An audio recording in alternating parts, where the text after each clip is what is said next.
नमस्कार, आपका स्वागत है। एक समय की बात है, भगवान श्री कृष्ण के मित्र उनसे मिलने के लिए द्वारिका नगरी पधारते हैं। भगवान श्री कृष्ण उनका स्वागत करते हैं और उनके आने का कारण पूछते हैं। भगवान श्री कृष्ण के सखा उनसे कहते हैं, हे केशव, तुम तो सर्वज्ञ हो, सब कुछ जानते हो। आज मैं तुम्हारे पास यह जानने के उद्देश्य से आया हूं कि मनुष्य को किन किन वृक्षों का रोपण करना चाहिए, कौन से वृक्ष भवन के सामने लगाने चाहिए, किन वृक्षों का रोपण करने से दरिद्रता दूर होती है तथा शत्रु, रोग, भय, भूत, पिशाच आदि संकटों से बचने के लिए कौन से वृक्ष भवन की सीमा में लगाने चाहिए। भगवान श्री कृष्ण मुस्कुराते हुए कहते हैं, हे सखा, तुमने आज समस्त मानव जाति के कल्याण के उद्देश्य से अत्यंत महत्वपूर्ण प्रश्न किया है। इस संसार में वृक्षों का बहुत ही बड़ा योगदान है। वृक्ष सदा ही पूजनीय है, किंतु आज तुमने उचित ही प्रश्न किया है। भवन की सीमा में वृक्षों को लगाना बहुत ही शुभ फल प्रदान करता है। वृक्ष तथा पौधे भवन की सुंदरता को बढ़ाते अवश्य है, साथ ही ये वातावरण को शुद्ध रखते हैं। वृक्षों से सकारात्मक ऊर्जा का संचार होता है, जो मनुष्य के जीवन के लिए अत्यंत आवश्यक होती है। वृक्ष नकारात्मकता को कम करके वातावरण को अधिक सकारात्मक बनाने का कार्य करते हैं। घर के सामने शुभ पेड़ पौधे लगाने से घर में सुख समृद्धि आती है।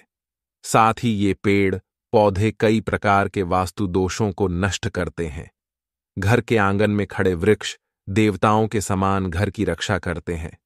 हे मित्र, भवन के पास कौन से पौधे लगाने चाहिए और कौन से नहीं, इसके बारे में बताने से पूर्व मैं तुम्हें एक प्राचीन कथा सुनाता हूं, जिससे तुम्हें समझ में आ जाएगा कि वृक्षों का तथा पेड़ पौधों का भवन के पास लगाना कितना शुभ होता है और कौन से पौधे भवन के पास लगाने से दुख एवं दरिद्रता आती है। जो भी मनुष्य इस कथा का श्रवण करता है, उसके सैकड़ों पाप नष्ट हो जाते हैं और उसकी दरिद्रता का नाश होता है। भगवान श्री कृष्ण का सखा कहता है, हे केशव, मैं इस कथा को अवश्य ध्यान से पूरा सुनूंगा, कृपया मुझे वह कथा सुनाओ। भगवान श्री कृष्ण कहते हैं, हे सखा, पूर्वकाल की बात है, मध्य देश में एक अत्यंत शोभायमान नगरी थी। उस नगरी में धनेश्वर नाम का वैश्य अपनी पत्नी सुमति के साथ निवास करता था। धनेश्वर भगवान विष्णु का भक्त था और वह नित्य भगवान विष्णु की पूजा करता था। धनेश्वर की पत्नी भी सुशील और गृह कार्य में दक्ष थी। घर में धन धान्य की कोई कमी नहीं थी। भगवान की कृपा से उसके पास सब कुछ था। इस प्रकार से अनेक दिन बीत जाने के पश्चात धनेश्वर की जो पत्नी थी, जिसका नाम सुमति था, उसने अपने आंगन में कुछ वृक्षों का रोपण किया और नित्य उन वृक्षों को जल चढ़ाकर उनकी सेवा करने लगी। किंतु धनेश्वर की पत्नी को वृक्ष रोपण का ज्ञान नहीं था। उसे जो वृक्ष प्रिय लगे उन्हीं वृक्षों का रोपण उसने किया। जो वृक्ष अशुभ होते हैं, उन्हीं वृक्षों का रोपण उसने अपने घर के आंगन में कर दिया, जिस कारण से उस वैश्य धनेश्वर को व्यापार में काफी सारा घाटा होने लगा। उसके घर में रोज कलह होने लगा। पति पत्नी में बार बार क्लेश होने लगे। उन दोनों के जीवन में अनेक कठिनाइयां आने लगीं। धनेश्वर का सारा व्यापार डूब गया और उसका सारा धन भी नष्ट हो गया। अब धनेश्वर के पास अनाज भी खरीदने के लिए पैसे नहीं थे। वे भूखे ही रहने लगे, जिससे क्रोधित होकर उसकी पत्नी भी गुस्सा करने लगी।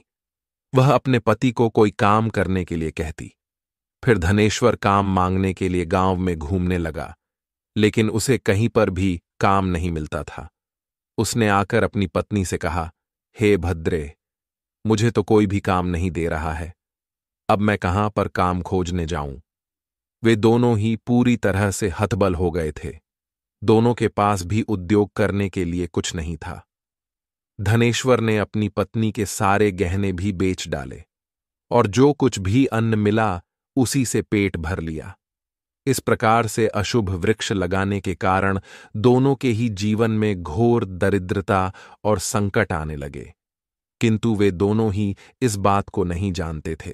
फिर एक दिन एक साधु महात्मा धनेश्वर के घर पर पधारते हैं। उन्हें देखकर धनेश्वर उन्हें प्रणाम करता है और कहता है, हे साधु महाराज, पधारिए, इस गरीब के घर में आपका स्वागत है। कहिए, मैं आपकी किस प्रकार से सहायता कर सकता हूं? वे साधु महाराज कहने लगते हैं, हे महोदय, मैं तीर्थ यात्रा पर निकला हूं, विश्राम करने के लिए कोई जगह खोज रहा हूं। यदि आपको कोई कष्ट न हो तो मुझे अपने घर में स्थान दे दो। मैं अनेक दिनों से भूखा हूं, कुछ भोजन भी प्राप्त हो जाए तो बड़ी कृपा होगी। साधु महाराज के ऐसे वचन सुनकर वह धनेश्वर कहने लगा, हे साधु महात्मा, आप अवश्य ही कोई पुण्यात्मा दिखाई पड़ते हैं। आपके मुखमंडल पर बहुत तेज है। आपकी सेवा करने का मुझे सौभाग्य मिल रहा है। आपकी सेवा करके मुझे बड़ा आनंद मिलेगा। कृपा करके आप घर के भीतर चलिए। फिर वह साधु महाराज उस धनेश्वर के घर के भीतर जाते हैं और विश्राम करने लगते हैं। धनेश्वर उन साधु महाराज की बड़ी सेवा करता है, किंतु उसके पास अन्न का एक दाना नहीं होता है, तो वह अपनी पत्नी से कहता है, हे प्रिय, आज हमारे घर पर जो साधु महात्मा आए हैं वे बड़े पुण्यवान दिखाई पड़ रहे हैं। हमें उनके भोजन के लिए कुछ उपाय करना चाहिए। मैं गांव में जाकर किसी से थोड़ा सा धन मांग कर लाता हूं। इतना कहकर वह धनेश्वर गांव में एक सेठ के घर पर जाता है और उस सेठ से थोड़ा सा धन देने की विनती करता है, किंतु वह सेठ उस वैश्य को धन देने से इनकार करता है और कहता है, तुम्हारे पास तो फूटी कौड़ी नहीं है, तुम मेरा धन कैसे वापस करोगे? धनेश्वर कहता है, हे सेठ, कृपा करके आप मुझे थोड़ा सा धन दीजिए, मैं जल्दी ही आपको लौटा दूंगा। यदि मैं धन नहीं लौटा पाया, आप मेरा घर ले लीजिए। धनेश्वर की बात सुनकर उस सेठ को उस पर थोड़ी दया आती है और वह उसे धन देते हुए कहता है, हे वैश्य, यदि तुमने धन नहीं लौटाया तो तुम स्वयं ही मुझे अपना घर सौंप दो। धनेश्वर कहता है, हे सेठ, मैं वचन देता हूं, यदि मैंने धन नहीं लौटाया तो मैं आपको मेरा घर सौंप दूंगा। फिर धनेश्वर उस सेठ से धन लेकर बाजार से दूध, चावल, सब्जी, आटा, शक्कर आदि चीजें खरीद लेता है और लौटकर अपने घर आ जाता है। फिर वह अपनी पत्नी से कहता है, हे प्रिय, तुम उन साधु महात्मा के लिए भोजन बनाओ। फिर धनेश्वर की पत्नी भोजन बनाती है और उन साधु महात्मा को भोजन परोसती है। इस प्रकार से उस धनेश्वर की भक्ति और निष्ठा को देखकर वे साधु महाराज बहुत प्रसन्न हो जाते हैं। भोजन हो जाने के पश्चात वे जाते जाते उस धनेश्वर से कहते हैं, हे वैश्य, मैं तुम्हारी भक्ति और आदर सम्मान से अत्यंत प्रसन्न हूं। तुम्हारी जो भी कामना है मुझे बताओ, मैं अवश्य पूरी करूंगा।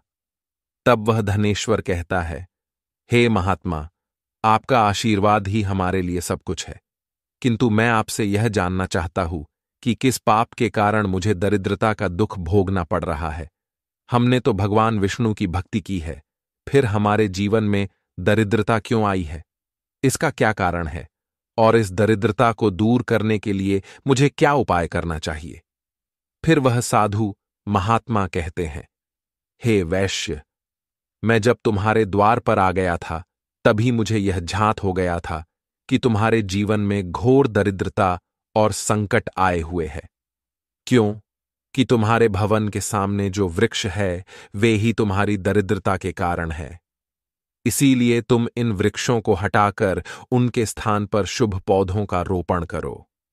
तुम्हारी पत्नी ने तुम्हारे भवन के सामने जिन वृक्षों का रोपण किया है वे अशुभ वृक्ष हैं, उन्हीं के कारण तुम्हारी ऐसी दुर्दशा हुई है। धनेश्वर कहते हैं, हे महात्मा, कृपा करके मुझे बताइए कि घर के सामने कौन से वृक्ष लगाने चाहिए जिससे घर में सुख समृद्धि हो, और कौन से वृक्ष नहीं लगाने चाहिए। कृपा करके आप मुझे विस्तार से समझाइए, मैं आपका बड़ा आभारी रहूंगा। फिर वह साधु महात्मा कहते हैं, हे वैश्य, ठीक है, अब मैं तुम्हें उन शुभ वृक्षों के विषय में बताता हूं जिन्हें घर के पास लगाने से शुभ फलों की प्राप्ति होती है। इसीलिए तुम ध्यानपूर्वक सुनो। हे वैश्य, किसी जलाशय के समीप पीपल का वृक्ष लगाने वाले मनुष्य को जो फल मिलता है वह सैकड़ों यज्ञों के समान होता है। जब पीपल के पत्ते उस जलाशय में गिरते हैं तो वे पिंड के समान होकर पितरों को तृप्ति प्रदान करते हैं। इससे सभी प्रकार के पितृदोष समाप्त हो जाते हैं। जो मनुष्य नित्य स्नान करके पीपल को स्पर्श करता है वह सभी पापों से मुक्त होता है और कभी पराजित नहीं होता है।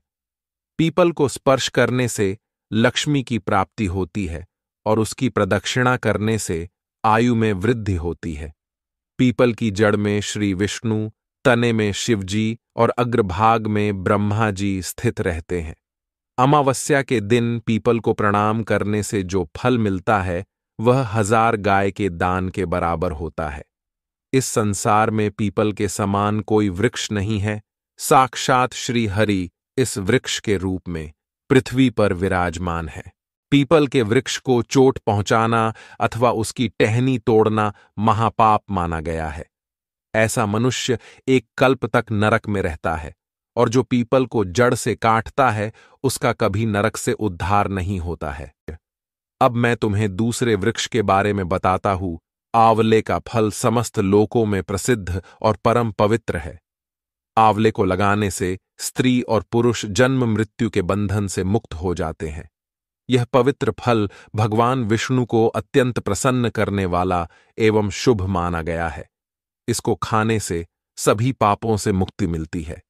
आंवला खाने से आयु बढ़ती है, उसका जल पीने से रोगों का नाश होता है और आंवले को जल में मिलाकर स्नान करने से दरिद्रता दूर हो जाती है और सभी प्रकार के ऐश्वर्य प्राप्त होते हैं। जिस घर में आंवला सदा मौजूद रहता है उस घर में कभी दैत्य और राक्षस नहीं आते हैं। एकादशी के दिन अगर आंवला मिल जाए तो संसार के सभी तीर्थों से बढ़कर फल प्राप्त होता है। अपने केश में आंवला लगाने वाला फिर से मृत्युलोक पर जन्म नहीं लेता है। जिस घर के सामने आंवले का वृक्ष होता है वहां पर साक्षात लक्ष्मी नारायण निवास करते हैं। तीसरा है अशोक का वृक्ष। अशोक के वृक्ष में अप्सराओं का निवास होता है। यह वृक्ष शोक का नाश करने वाला तथा निराशा को समाप्त करने वाला होता है। इस वृक्ष को घर के पास लगाने से घर में सुख शांति बनी रहती है। अशोक का वृक्ष शीतलता और यौवन प्रदान करने वाला होता है। मां लक्ष्मी ने जब देवी सीता के रूप में अवतार लिया था तब रावण द्वारा अपहरण करने के बाद उनका वास अशोक वाटिका में था। अशोक के वृक्ष ने मां सीता की बहुत सेवा की थी। इसीलिए मां सीता ने अशोक वृक्ष को यह वरदान दिया था कि जिस भी स्थान पर यह वृक्ष होगा वहां पर उनका सदैव ही निवास होगा। चौथा है पाकड़ का वृक्ष। प्रत्येक मनुष्य को पाकड़ का वृक्ष अवश्य लगाना चाहिए। यह वृक्ष लगाने से जो फल मिलता है वह महायज्ञ के समान होता है। कलयुग में मनुष्य यज्ञ नहीं कर पाएंगे, इसीलिए उन्हें एक पाकड़ का वृक्ष अवश्य लगाना चाहिए। पांचवा है नीम का वृक्ष। नीम का वृक्ष लगाने से सूर्य देव प्रसन्न होते हैं। नीम का वृक्ष आयु प्रदान करने वाला माना गया है। इसे घर के पास लगाने से नाना प्रकार के रोगों से छुटकारा मिलता है। मां लक्ष्मी को नीम के पत्ते अत्यंत प्रिय होते हैं, इसीलिए वह नीम के वृक्ष के पास निवास करती है। घर के सामने नीम के वृक्ष का रोपण करने से धन संपत्ति की प्राप्ति होती है। छठा है जामुन का वृक्ष। यदि कोई मनुष्य कन्या प्राप्ति की कामना करता है तो उसे जामुन का वृक्ष अवश्य लगाना चाहिए। जिस मनुष्य के घर के सामने जामुन का वृक्ष होता है उसके घर में कन्या का जन्म होता है, जो कुल का गौरव बढ़ाती है। सातवां है बेल का वृक्ष। बेल के वृक्ष में भगवान शिव और गुलाब में देवी पार्वती का निवास है। इसीलिए अगर बेल के वृक्ष के पास गुलाब का पौधा लगाया जाए तो शिव पार्वती का आशीर्वाद प्राप्त होता है। उस घर में कभी दुख दरिद्रता नहीं आती है। उस घर में कभी अकाल मृत्यु नहीं होती है और कोई स्त्री विधवा नहीं बनती है। आठवां है नारियल का पेड़। नारियल का पेड़ लगाने से पुरुष अनेक स्त्री का पति बनता है। नारियल किसी भी धार्मिक अनुष्ठान का आवश्यक अंग होता है। यह अत्यंत शुभ माना जाता है। घर के आंगन में नारियल का पेड़ होने से उस घर में हमेशा शुभता होती है और उस घर के सदस्यों का समाज में बहुत मान सम्मान होता है। सुंदर पत्नी की कामना करने वाले मनुष्य को अनार का वृक्ष लगाना चाहिए। पलाश का पेड़ ब्रह्म तेज प्रदान करता है, इसीलिए इसका रोपण अवश्य करना चाहिए। वंश वृद्धि और संतान प्राप्ति की कामना करने वाले मनुष्य को अंकोल का वृक्ष अवश्य लगाना चाहिए। अगर मनुष्य किसी बीमारी से पीड़ित है तो उसे खैर का वृक्ष लगाना चाहिए। खैर का वृक्ष लगाने से बड़े बड़े रोग नष्ट हो जाते हैं। यह वृक्ष आरोग्य प्रदान करने वाला होता है। कुंद अर्थात मोगरे के पेड़ में गंधर्व निवास करते हैं, इसीलिए इस पौधे का रोपण अपने घर के पास करने से कार्यों में सिद्ध और शुभ फलों की प्राप्ति होती है। खासकर कला के क्षेत्र में काम करने वाले लोगों को यह पौधा अवश्य लगाना चाहिए। यदि किसी मनुष्य को चोर और लुटेरों का भय सता रहा है तो उसे अपने घर के पास बेंत का वृक्ष जरूर लगाना चाहिए। यह वृक्ष चोर लुटेरों को भयभीत करता है और घर की रक्षा करता है। चंदन और कटहल के वृक्ष पुण्य और लक्ष्मी प्रदान करते हैं। इन वृक्षों का रोपण करने से दुख दरिद्रता समाप्त हो जाती है। घर की उत्तर दिशा में पाम और कनक चंपा का पौधा लगाया जाता है तो धन में वृद्धि होती है। केले का पेड़ भी बहुत शुभ होता है और यह घर में सुख समृद्धि और खुशहाली लाता है। केले के पेड़ में भगवान विष्णु का वास होता है, इसीलिए घर में केले का पेड़ होने से घर में धन की कमी नहीं होती है। हर श्रृंगार के पौधे को पारिजात भी कहा जाता है।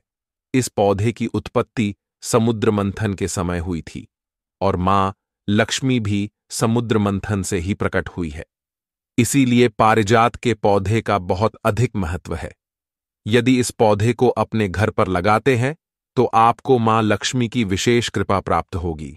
मनुष्य को कभी भी ताड़ का वृक्ष नहीं लगाना चाहिए। ताड़ का वृक्ष संतान का नाश करने वाला होता है। जिस घर के पास ताड़ का वृक्ष होता है उस घर के संतानों की कभी उन्नति नहीं होती है। मनुष्य को कभी भी अपने घर के पास बहेड़े का वृक्ष नहीं लगाना चाहिए। इस वृक्ष पर प्रेतों का वास होता है। जो मनुष्य बहेड़े का वृक्ष लगाता है वह प्रेत बन जाता है। इसके नीचे बैठकर कभी पूजा पाठ भी नहीं करना चाहिए। अगर किसी मनुष्य को शत्रुओं का भय सता रहा है तो उसे केवड़े का वृक्ष लगाना चाहिए। यह शत्रुओं का नाश करने वाला होता है। घर में कभी भी ऐसे पौधे नहीं लगाने चाहिए जिनको काटने या तोड़ने पर दूध निकलता हो। घर के सामने कभी भी बबूल का पेड़ नहीं लगाना चाहिए, इसे लगाने से विपत्ति आती है। घर के सामने बेर का वृक्ष भी नहीं लगाना चाहिए, इसे लगाने से नकारात्मकता बढ़ती है, धन का नाश होता है और संकट आते हैं। किसी भी मनुष्य को अपने घर के सामने पपीते का वृक्ष नहीं लगाना चाहिए। इस वृक्ष को लगाने से धन का नाश होता है और दरिद्रता आती है। अगर पीपल का वृक्ष भवन की पूर्व दिशा में होता है तो घर में निर्धनता व्याप्त हो सकती है। वट वृक्ष घर की पश्चिम दिशा में हो तो घर में शोक का काल चिरकाल तक रहता है। दक्षिण दिशा में तुलसी का पौधा हो तो संतान को पीड़ा सहन करनी पड़ती है। किसी भी मृत वृक्ष की छाया घर पर पड़ती है तो यह मृत्यु सूचक होता है। मृत वृक्ष को तुरंत उखाड़ देना चाहिए। वे साधु महात्मा कहते हैं, हे वैश्य, इस प्रकार से मैंने तुम्हें इन सभी शुभ और अशुभ वृक्षों के विषय में बता दिया है। इसीलिए तुम इन वृक्षों का रोपण करो और भगवान की कृपा को प्राप्त करो। वह धनेश्वर कहता है, हे महात्मा, आपने आज मुझे उत्तम ज्ञान दिया है, मैं आपका धन्यवाद करता हूं। फिर वे साधु महात्मा धनेश्वर को आशीर्वाद देकर उस स्थान से अंतर्ध्यान हो जाते हैं। साधु महात्मा को अचानक से अदृश्य हुआ देखकर धनेश्वर और उसकी पत्नी को आश्चर्य होता है। फिर उन्हें समझ में आ जाता है कि साक्षात भगवान विष्णु ही उनके घर पर आए थे। फिर धनेश्वर उन साधु महात्मा के कहे अनुसार अपने घर के सामने अनेक शुभ वृक्षों का रोपण करता है, जिससे अचानक ही उसे बहुत सारे धन की प्राप्ति होती है और उसकी दरिद्रता दूर हो जाती है। धनेश्वर और उसकी पत्नी भगवान विष्णु का धन्यवाद करने लगते हैं।